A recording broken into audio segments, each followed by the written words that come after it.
Israël avait proposé une semaine de trêve humanitaire en échange de la libération de 40 otages, mais selon des responsables égyptiens cités par le Wall Street Journal, le Hamas a décliné l'offre.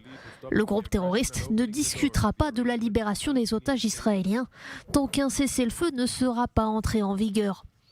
Au dire des Égyptiens, le refus du Hamas n'est pas un échec, mais plutôt une manœuvre pour obtenir davantage de concessions de la part d'Israël.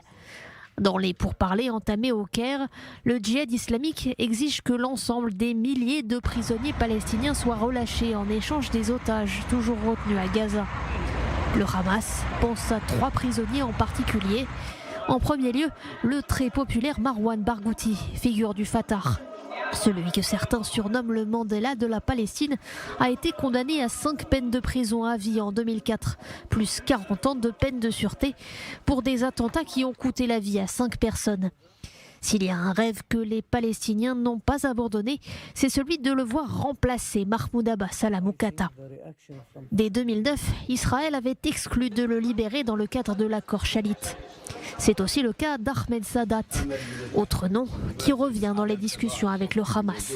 Secrétaire général du FPLP et emprisonné depuis 2002, Ahmed Sadat est soupçonné d'avoir commandité plusieurs attentats et assassinats, notamment celui de Rehavam Ze'evi, ancien ministre du tourisme israélien.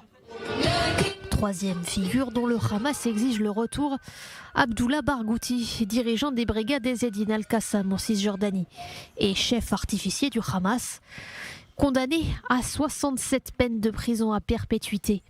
Il est impliqué dans des dizaines d'attaques ayant coûté la vie à 66 Israéliens. Selon des sources israéliennes, le Hamas semble durcir ses positions et formuler des demandes déconnectées de la réalité. Estimation, les négociations sur un nouvel accord de libération des otages n'aboutiront pas avant la première semaine de janvier. Une autre rencontre entre les équipes de négociation est prévue dans les prochains jours.